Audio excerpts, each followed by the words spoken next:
The 100 mains competition 2025 का match number 14 जो कि खेला जाएगा यहाँ पर नॉर्दर्न सुपरचार्जर्स और बर्मिंघम फिनिक्स के बीच में, जो कि इन दोनों टीमों का कुल ओवरऑल चौथा मुकाबला होगा। यानी कि दोनों टीमें 3-3 मैचेस खेल चुकी है, जिसमें से 2 मुकाबला जीती है नॉर्दर्न सुपरचार्जर्स की टीम। एक बीच में या दूसरा मुकाबला ये टीम हारी थी, लेकिन पिछला मैच यहाँ पर जीत करके पहुंची है। लेकिन वहीं पर बात करें बर्मिंघम फिनिक्स की, तो ये टीम भी 3 मुकाबले जो खेली है, लेकिन उसमें से 2 मुकाबला ये टीम हारी है। बस इनके लिए अच्छी बात यही है कि पिछला मैच जो तीसरा इन्होंने खेला वो इन्होंने जीता, और यहाँ पर एक अच्छे कॉन्फिडेंस के साथ ये टीम आई कि नॉर्दर्न सुपरचार्जर्स के खिलाफ खेलने के लिए। जबकि मैच जो होगा वो हेडिंग्ले लीड्स के उस मैदान पर खेला जाएगा, जो कि इनका अपना होम ग्राउंड भी है। यहाँ पर नॉर्दर्न सुपरचार्जर्स की टीम का मैच होगा 15 अगस्त को रात को 11 बजे से भारत के समय के हिसाब से, और वहाँ की लोकल टाइम अगर आप देखें तो उस टाइम पर बजे होंगे शाम के 6:30। यानी कि एक डे नाइट द 100 मैच यहाँ पर 100 गेंदों का खेलता दिखाई पड़ेगा। और जब डे नाइट मैचेस होते हैं इंग्लैंड के अंदर जनरली, तो वहाँ पर हमेशा देखने को मिला है कि सेकेंड इनिंग के पावर प्ले के दौरान बैटिंग करना उतना आसान होता नहीं, और उसमें भी अगर 2-3 मुकाबले उस पिच पर हो चुके हों, जो कि इसी पिच पर अगर आप देखेंगे ना,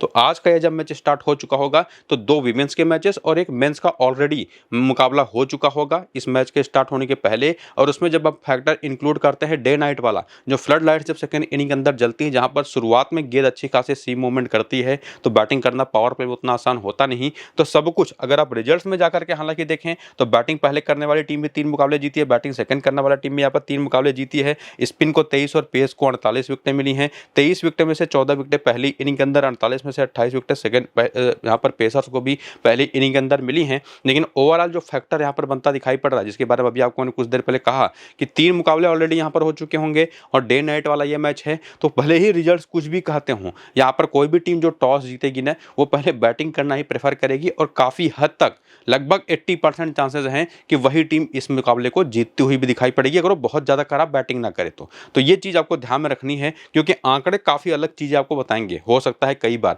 और पिछला मुकाबला जो इस मैदान पर खेला भी गया, अगर आप देखें तो 143 का स्कोर जो यहाँ पर वेल्स फायर ने खड़ा किया था, इसी सीजन का एकमात्र मैच यहाँ पर जो हो चुका है मेंस का, तो उसमें नॉर्दर्न सुपरचार्जर्स की टीम ने स्कोर को चेज करते हुए बहुत ही आसानी से 8 विकेट से उस मैच को जीता। तो इस तरीके के मुकाबलों को जीतने के लिए, वो भी यहाँ पर स्कोर को चेज करते हुए ना, काफ़ी ज़बरदस्त तरीके की बैटिंग की जरूरत पड़ेगी, जो कि निश्चित तौर पर नॉर्दर्न सुपरचार्जर्स के पास है। जबकि बर्मिंघम फिनिक्स की बैटिंग भी अभी आप आगे देखेंगे, तो टीमों को कंपेयर भी हमको करना पड़ेगा कि क्या एक्चुअली इस पिच का फायदा कोई टीम उठा सकती है। खास करके बर्मिंघम फिनिक्स की अगर पहली बैटिंग आ गई, तो क्या वो टीम इतनी स्ट्रांग है कि उसका फायदा उठा पाए, वो भी देखना पड़ेगा। तो सब कुछ यहीं से आपको कंक्लूड नहीं करना है, लेकिन कम से कम जो पिच रिपोर्ट को लेकर के बातें आपको समझनी थी, वो आपको ने बता दिया कि ऑलरेडी 2 विमेंस के, 1 मेंस का मैच यहाँ पर हो चुका होगा इस मैच के स्टार्ट होने के पहले। साथ ही साथ एक डे नाइट का फैक्टर भी इंक्लूड होता है, जहाँ पर पावर प्ले के दौरान गेंद सी मूवमेंट करती है, तो सेकेंड इनिंग की बैटिंग शुरुआत कम से कम उतनी आसान होती नहीं। तो इसी वजह से जो भी स्कोर कार्ड है वो आपके सामने है, इसको आप जरूर देख लीजिए। और साथ ही साथ अगर आप देखेंगे ना, तो यहाँ पर जो आंकड़े आपको दिखाई पड़ते हैं ओवरऑल, वो भी देख लीजिए।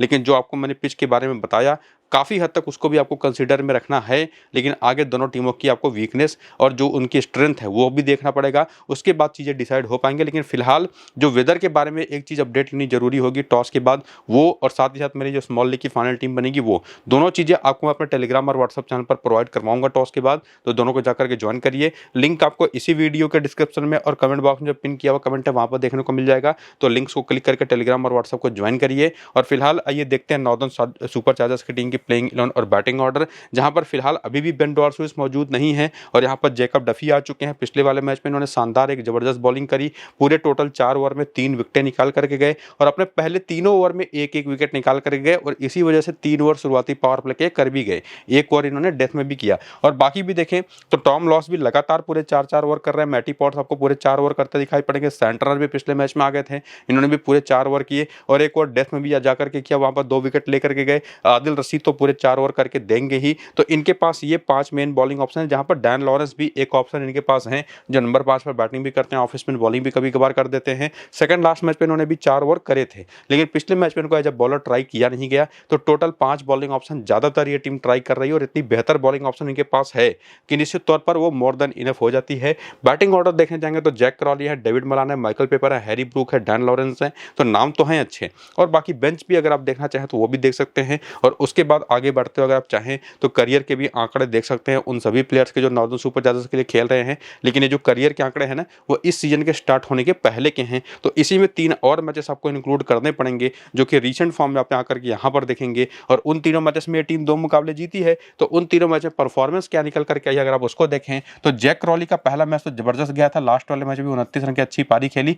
ओवरऑल एक अच्छे फॉर्म में प्लेयर दिखाई पड़े हैं। लेकिन वहीं पर डेविड मलान जिन्होंने 41 रन की पारी पहले मैच में खेली, उसके बाद के दोनों मुकाबलों में नहीं चले। और ध्यान देने वाली बात है कि ये जो डेविड मलान है ना, इनका ये होम ग्राउंड भी है, तो निश्चित तौर पर बहुत इंपॉर्टेंट होंगे। और जो एक बेस्ट पारी यहाँ पर खेल भी चुके हैं इस सीजन के अंदर, वो अपने होम ग्राउंड पर यानी कि हेडिंग्ले लीड्स के ही मैदान पर इन्होंने खेला भी था। और बाकी इसके बाद बात करें माइकल काइल पेपर, तो तीनों मैचेस में फ्लॉप गए हैं। बाकी हैरी ब्रूक तो निश्चित तौर पर स्टैंड आउट परफॉर्मर रहे हैं अभी तक। हालांकि बड़ी बड़ी पारियां नहीं रही है, शुरुआत अच्छी कर पाए हैं, बड़ी पारी में कन्वर्ट नहीं कर पाए हैं। लेकिन इस पूरी बैटिंग लाइनअप में अगर आप देखें, जो सबसे बेहतर फॉर्म में कोई प्लेयर दिखाई पड़ा है, रन्स भले ना बने हों लेकिन निश्चित तौर पर हैरी ब्रूक को आप यहाँ पर ड्रॉप नहीं कर सकते। डैन लॉरेंस की अब वो यूटिलिटी बची नहीं है। अगर आप इन 4 में से कोई 3 प्लेयर भी लेकर के जा रहे हैं जब बैटर, तो डैन लॉरेंस को निश्चित तौर पर पिक करने की जरूरत आपको पड़ेगी नहीं। वरना अगर आप 2 ही प्लेयर को पिक कर रहे हैं तो डैन लॉरेंस को जरूर लेकर के जाइए। और इनके साथ एक एडवांटेज भी है, ये बॉलिंग भी करके दे सकते हैं। इसके साथ साथ ग्राहम क्लार्क ने 2 बहुत अच्छी इनिंग्स खेली है इस सीजन के अंदर। और पिछले मैच में भी कमाल की 31 रन की पारी खेली। नीचे बैटिंग करने आ रहे हैं, इस वजह से स्मॉल लीग के पर्सपेक्टिव में हमारे आते नहीं। लेकिन मिचेल सैंटनर को लेकर के कोई डाउट है नहीं, पिछले मैच में खेले, पहली बार 24 रन बनाए, 2 विकेट लिया। टॉम लॉस कुछ खास कमाल कर नहीं पाए हैं। एक मैच में तो बॉलिंग भी इनसे नहीं कराया गया, 2 मैच में 4-4 ओवर की विकेट केवल एक है। मैटी बॉट्स ने पहले मैच में 2 विकेट लिए, अगले 2 मैच में विकेट लेस गए। आदिल रशीद को आप यहाँ पर निश्चित तौर पर सीधे सीधे कहेंगे कि आप इनको इग्नोर कर नहीं सकते। और जेकब डफी भी आ चुके हैं और जैसी बॉलिंग परफॉर्मेंस पिछले मैच में दी, ये भी सीधे हमारी टीम में आते हैं। तो 5 तो प्रॉपर सेफेस्ट ऑप्शन है। और उसमें जैक क्रॉली के ऊपर उतना भरोसा तो निश्चित तौर पर नहीं बनता, तब इनके जहाँ पर डेविड मलान के साथ भी जा सकते हैं। तो या जैक क्रॉली या डेविड मलान में से किसी भी एक को पिक करिए। बाकी 4 ऑप्शन आपके सामने हैं ही जो सीधे टीम में हमारे आते हैं। लेकिन क्या आगे के आंकड़े भी ऐसे हैं कि इन्हीं 5 ऑप्शन को सजेस्ट करेंगे? उसको देखने के लिए अगर आप हेड टू हेड के नंबर्स देखने जाएंगे तो जब खेलते हैं या नॉर्दर्न सुपर चार्जर्स के प्लेयर कभी भी सामने की जो टीम है बर्मिंघम फिनिक्स के खिलाफ, तो जैक क्रॉली के 3 मैच में केवल 86 रन है। हालांकि 64 का जबरदस्त हाईएस्ट स्कोर है। लेकिन वहीं पर डेविड मलान के आंकड़े बहुत ही पुअर हैं। और इवन माइकल पेपर के भी 2 मैच में केवल 16 रन है। और इवन हैरी ब्रूक के भी 2 मैच में केवल 18 रन है। डैन लॉरेंस के 4 मैच में विकेट तो नहीं है लेकिन केवल 23 रन है। और सैंटनर की बात करें तो 1 मैच में 6 रन है, बॉलिंग वहां पर इन्होंने करी नहीं थी। मैटी पॉट्स के 1 मैच में कोई विकेट नहीं है। रशीद के 3 मैच में 2 विकेटें हैं। जेम्स फुलर और साथ ही साथ बेंच पर एक और जो प्लेयर है डेविड मिलर, उनके भी नंबर्स आप देख लीजिए। तो हेड टू हेड के नंबर्स तो देख करके लगता है कि ये जो टीम के प्लेयर्स हैं ना, कभी भी चले ही नहीं है बेसिकली सामने वाली टीम बर्मिंघम फिनिक्स की बॉलिंग अटैक के खिलाफ। और उसमें भी केवल एक प्लेयर जो ठीक ठाक करता दिखाई पड़ा है, वो जैक क्रॉली जैसा प्लेयर है निश्चित तौर पर। तो ये बड़ा इंटरेस्टिंग डेटा दिखाई पड़ा हमको। लेकिन उसी में वेन्यू के नंबर्स को इंक्लूड करें जो कि इनका होम ग्राउंड है नॉर्दर्न सुपर चार्जर्स का, तो उसमें देखेंगे तो जैक क्रॉली ने इसी मैदान पर 1 मैच में 67 नंबर की पारी खेली है, जबरदस्त। तो ये काफी इंपॉर्टेंट ऑप्शन हो जाते हैं। और इवन यहीं पर डेविड मलान जिनका ये होम ग्राउंड है, 32 मैच है, 1138 रन है, 39 का एवरेज है, ये भी काफी इंपॉर्टेंट प्लेयर के तौर पर आ जाते हैं। माइकल पेपर यहाँ पर भी नहीं चले। लेकिन हैरी ब्रूक, इनका भी ये होम ग्राउंड है, 34 मैच 1153 रन, 55 का यहाँ पर इनका शानदार एवरेज है। और उसके बाद आते हैं डैन लॉरेंस और ग्राहम क्लार्क। और निश्चित तौर पर अगर आपने ऊपर से 4 में से 3 खिलाड़ी ले ही लिए हैं तो मुझे नहीं लगता कि डैन लॉरेंस की उतनी जरूरत आपको पड़ेगी। एक काम आप जरूर कर सकते हैं कि अगर आप जैक क्रॉली के ऊपर निश्चित तौर पर भरोसा नहीं कर पा रहे हैं तो इन्हीं की जगह पर आप डैन लॉरेंस को लेकर के जा सकते हैं। ये पूरी तरह से आप पर डिपेंड करेगा। हालांकि डैन लॉरेंस के हेड टू हेड के भी आंकड़े अच्छे नहीं थे, रिसेंट फॉर्म भी अच्छा नहीं था, वेन्यू पर भी 2 मैच में केवल 20 रन है, कोई विकेट नहीं है। तो निश्चित तौर पर अगर आप आंकड़े के साथ जाएंगे तो जैक क्रॉली बेस्ट है, वरना डैन लॉरेंस के साथ जा सकते हैं। यहाँ पर ग्राहम क्लार्क के भी नंबर्स इंटरेस्टिंगली बहुत अच्छे हैं। और इसके बाद सैंटनर के भी 5 में जब 5 विकेट हैं तो ये तो हमारी टीम में आते भी हैं। और उसके बाद टॉम लॉस की 1 मैच में 1 विकेट है, मैटी पॉट्स के 12 मैच में 14 विकेटें हैं। यहीं पर इन्होंने 2 विकेट इस सीजन में जो एकमात्र मैच में इनको मिला है, यहीं पर मिला था। आदिल रशीद का भी होम ग्राउंड है, 55 मैच में 50 मैच में 55 विकेटें हैं। जेकब डफी निश्चित तौर पर नंबर्स इनके यहाँ पर आपको नहीं मिलेंगे, लेकिन एक सीधे प्लेयर के तौर पर हमारी टीम में आने वाले ऑप्शन हैं। तो जेकब डफी को लेकर के, साथ ही साथ आदिल रशीद को लेकर के, मिचेल सैंटनर को लेकर के, हैरी ब्रूक को लेकर के और डेविड मलान को लेकर के पूरी क्लैरिटी है कि ये 5 प्लेयर सीधे हमारी टीम में आएंगे।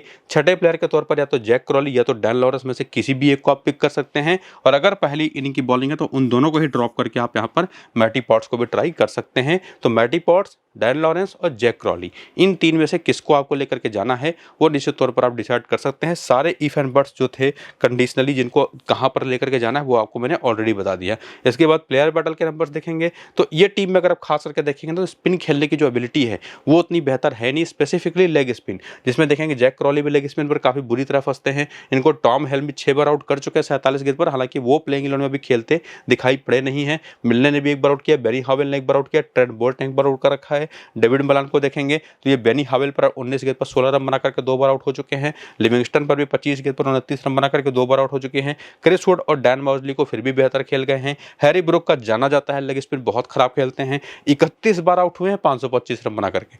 और उसके बाद क्रिस वुड, लिविंगस्टन ने भी इनको सस्ते में आउट कर रखा है। बाकी माइकल पेपर तो कोई भी बॉलर सामने की टीम का उठा लीजिए, किसी के भी खिलाफ इनके नंबर्स आपको दिखाई नहीं पड़ेंगे, लेकिन एक बहुत तगड़े ग्रैंड लीग के प्लेयर रहेंगे, ये चीज ध्यान में रखिएगा। और बाकी डैन लॉरेंस ये भी लिविंगस्टन पर फंसे हैं। बाकी जो तेज गेंदबाज है उनके भी खिलाफ इनके नंबर्स कुछ खास नहीं है। बाकी ग्राहम क्लार्क, डैन मॉजली पर एक बार आउट हो चुके हैं और डेविड मिलर ये भी लिविंगस्टन पर 2 बार आउट हो चुके हैं। तो ये पूरी की पूरी जो नॉर्दर्न सुपरचार्जर्स की टीम है ना, इस टीम के खिलाफ कभी भी सामने की टीम में कोई लेग स्पिनर हो तो सीधे उसको टीम में रखना है आंख मूंद कर। इवन आप उसको कप्तान और कप्तान भी बना सकते हैं।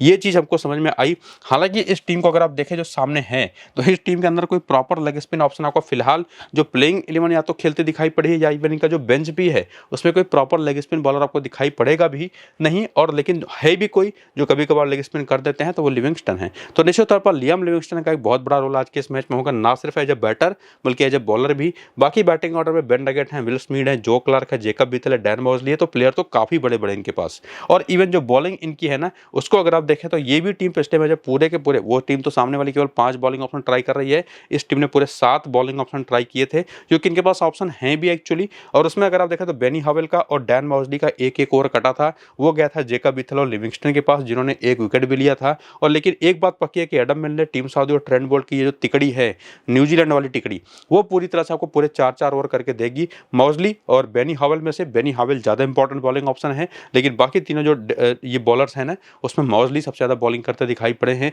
बाकी बेंच भी आप यहाँ पर देख ही पा रहे होंगे। करियर के आंकड़े अगर आप देखना चाहें तो वो भी देख सकते हैं, लेकिन वो इस सीजन के शुरू होने के पहले का है। जो नंबर्स आपके सामने यहाँ पर आपको दिखाई पड़ रहे होंगे द 100 के, लेकिन इस सीजन में जो 3 मुकाबले खेले गए उसमें क्या परफॉर्मेंस रही वो अब आपके सामने। हालांकि ये टीम ओवरऑल तो 2 मुकाबले हार चुके हैं 3 में से, और परफॉर्मेंस को भी देखें तो बेन डगेट तीनों मैचेस में अभी तक नहीं चले, लेकिन वहीं पर विल स्पीड ने पिछला मैच बेहतर खेल गए, और बाकी जोई क्लार्क तीनों मैच में ज्यादा कंसिस्टेंट दिखाई पड़े हैं बाकी दोनों बैटर्स के मुकाबले। और उसमें लिविंगस्टन, इन्होंने भी काफी बढ़िया परफॉर्मेंस दी है, ना सिर्फ बल्ले से बल्कि गेंद से भी। पिछले मैच में 1 विकेट लेकर गए, जेकब बीथल बिल्कुल नहीं चले हैं। और इसके बाद डैन मॉजली की बात करें, चले तो ये भी नहीं है, लेकिन पिछले मैच में 1 विकेट दे करके गए। और बाकी बात करें तो लुइस किम्बर को एक ही मुकाबला खेलने बैटिंग करने का मौका मिला, बंदे खाता खोले आउट हो गए।